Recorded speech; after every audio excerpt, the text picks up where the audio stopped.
मावो चव्हाण पुण्यावरून येत आलेलो आहे. सगळ्यात महत्वाचं एकेरी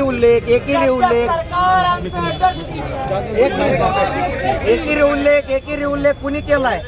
संजय गायकवाडने त्या कॉल मध्ये 2 वेळेस छत्रपती शिवाजी महाराजांचा एकेरी उल्लेख केला. शिवाजी तुझ्या मायचा नवरा होता का? हा काय दुहेरी उल्लेख आहे का तिहेरी म्हणायचं? ही भाषा आहे आमदाराची.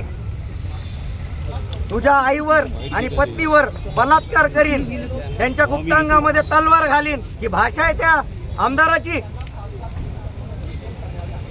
अरे एकीकडे लाडकी बहीण म्हणतो आणि दुसरीकडे बलात्काराच्या धमक्या देतो. हरामखोरा, तुझ्यात एवढा दम आहे तर त्या प्रशांत आंबीला सोड नाही. इथं पोलिसांनी नांग्या टाकल्यात का? बीजेपी RSS समोर पोलिसांनी नांग्या टाकल्यात का? हा सवाल आहे महाराष्ट्राच्या जनतेला. आणि आपण महामानवांचे अपमान किती वेळा खपवून घेणार? आमची औलाद ही पानसरेचे छत्रपती शिवाजी महाराजसाठी छाताड्यावर गोळ्या झेलणाऱ्यांची औलाद आहे. मिंद्यांची काय झाडी काय डोंगर करणाऱ्यांची औलाद आमची नाही. हे पोलीस आता आम्हाला इथं हे हाकलायला आलेत. म्हणजे आया बहिणींवर बलात्काराच्या धमक्या देणारा आमदार त्याला जेलमध्ये टाका ना. गोर गरीब कष्टकरी जनतेला तुम्ही म्हणजे धमक्या देता, रात्री बेरात्री तलवारीची भाषा करता. अरे दम असेल तर इथं येऊन दाखव म्हणा आमदाराला. आज आम्ही इथं आलेलो आहे. प्रशांत आंबीला जर इथं अर्ध्या तासामध्ये इथं सोडलं नाही तर आम्ही बेधडक मोर्चा घरावर नेऊ असा इशारा सरकारला आहे. आणि CM आणि डेप्टी CMने जर तात्काळ याच्यात हस्तक्षेप केला नाही आणि हे वातावरण जर मिटवामिटवी केली नाही तर हे अजून महाराष्ट्रभर वनवा पेटल. हे मी इशारा सरकारला देतो. अरे बागेश्वर का क्या करोगे संजय गायकवाड जवाब दो. रटकर का क्या करोगे संजय गायकवाड जवाब दो.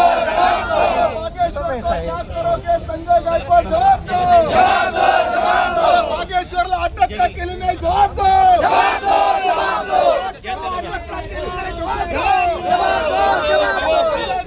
अटक का केली नाही जवाब दो.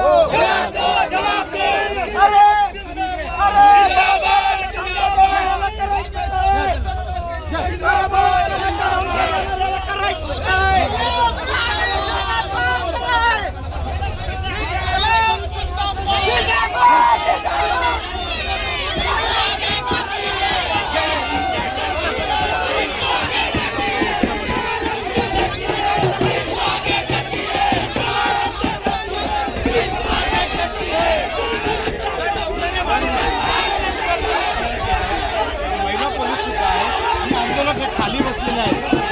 या ठिकाणी दंगा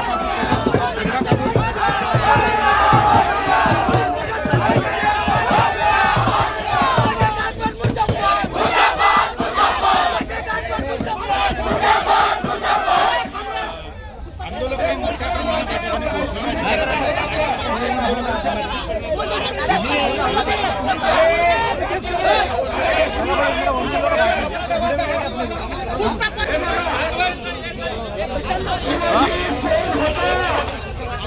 शिवाजी कोण होता या पुस्तकाच्या जाहिराचे